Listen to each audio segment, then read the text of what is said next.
పోనీ అవన్నీ ఇంకేమన్నా ఎందుకు మాట్లాడడం కానీ ఆమె కీలకంగా తిరుమల శ్రీవారి పట్టు వస్త్రానికి సంబంధించి నన్ను చెన్నైలో తీర్చుకున్నారని చెప్పి నిన్నగానే ఆమె ఒప్పుకునేది. దాన్ని మీరు అధిక ధరకి విక్రయించారు, వేరే వాళ్ళు మీ ఇంటికి వచ్చి తీసుకుంటున్నారు అని చెప్పి ఆరోపించింది. నిన్నగానే నేను తీసుకొని చెన్నైలో కొనుక్కునేది వాస్తవమే అని చెప్పి చెప్పేది. దాని మీద మీ సమాధానం? ఎవరికైనా కావాలంటే తీసిస్తాను, చీరలు కావాలంటే మంచిగా. లేకపోతే ఇప్పుడు తెలిసిన వాళ్ళు ఉంటారు. మా సుభాషిణి ఉంది, మా ఇంటికి వస్తుంది రోజు, తెలుసు. మా వైఫ్తో పాటు అడుగుపోయినప్పుడు ఏదో చీర కావాలి తీసుకురామా, ఎవరో ఏదో పండగ మంచిగా చెడ్డ అంటాము, దాన్ని రకరకాల వాడుకుంటాను. లేనిపోయిన ఆలోచన కూడా ఇస్తాను. వీళ్ళు బాగుంది, ఇదేదో చూస్తా, భవిష్యత్తులో ట్రై చేస్తా, మంచిగా వస్తే సెటిల్ చేస్తా. ఇవన్నీ ఆరోపణలు అన్నా. నీ సమస్య డబ్బు కొనుక్కుంటూ మాట్లాడాలి, లేదా రాజకీయం మాట్లాడాలి.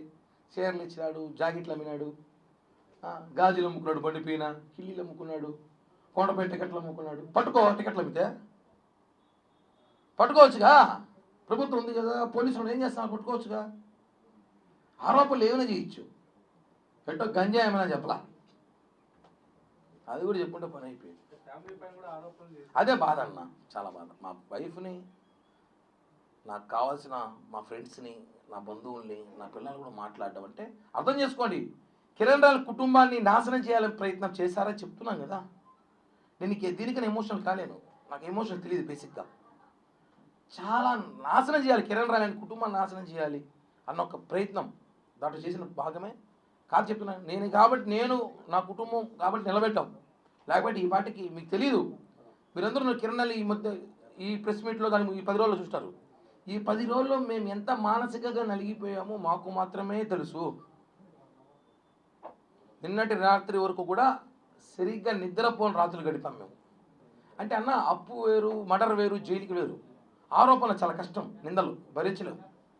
తిరుపతి తొట్టుంది, ఎక్కడ చూసినా నా గురించి డిస్కషన్ అంట. ఎవడు ఫోన్ చేసినా వేరే సమస్యలు లేవు పాపం. ఎవడు అప్పులు చేసుకోడు, ఎవడు, అందరూ చాలా చాలా పద్ధతిగా, బాగా పద్ధతిగా బతుకుతున్నారు అందరూ.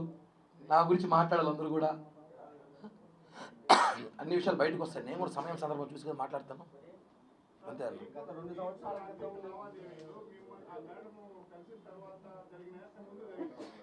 ఏదన్నా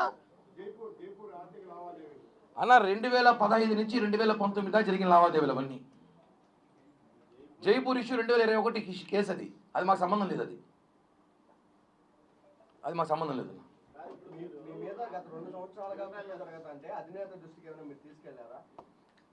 అందరికీ తెలుసు ఆ విషయం, అది తెలుసు.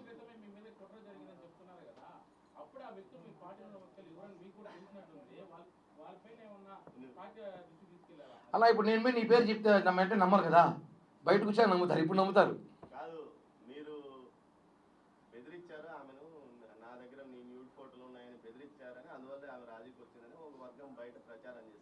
ఆమె చెప్పాలి, ఆ మాట చెప్తే బాగుండు. వాళ్ళెవరో చెప్పేది ఎందుకు, వాళ్ళు ఎవరో చూసారా? ఆ వర్గం ఎవరే కదా, సాక్షిలో ఒక ఇద్దరు మాట్లాడిస్తామనంట అమ్మాయితో. నిన్న కూడా వాళ్ళ తమ్ముడు ఎవరో ఫోన్ చేసి మా తమ్ముడు చెప్పినాడంట, ఈ మాట చెప్పని చెప్పినారనేసి. ఒకవేళ ఉంటే ఇండోలో అయితే నేను పెట్టినాం. ఒకవేళ ఉంటే మాత్రం ఇది మాత్రం వస్తాం, చెప్తాను ఓపెన్గా. ఉంటే బాధితులు చెప్పాలి కానీ వాళ్ళు కూడా చెప్పేదట. ఏ టెక్నాలజీ రోజుల్లో కూడా ఏమున్నాయన్న పాలిటిక్స్ ఏమి లేవు. తాజా జగన్ మామ ఏదో అన్నాడు, దాని మీద కామెంట్ చేసే అవసరం ఉంది. ఎందుకంటే ఆయన జగన్ నిన్న ఆయన మాట్లాడుతూ చూసా కామెంటు, ఆయన లోకల్ ఖైదీకి ఎక్కువ, ఇంటర్నేషనల్ ఖైదీ తక్కువ, మధ్యలో ఉన్న ఖైదీ.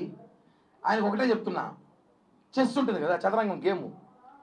స్టార్టింగే రాజు చిక్కు పెట్టినోడు, ఎలుకలు ఏనుగులు సిపాయిలు అంతా పక్కకి తట్టి మళ్ళీ రాజు దగ్గరికి వెళ్తాం. ఇప్పుడు అందరూ ఆ పనిలో ఉన్నాం మేము. నీ దగ్గరికి వస్తాం, నీకు పెడతాం ఖచ్చితంగా. థ్యాంక్ యూ అన్న, జై హింద్.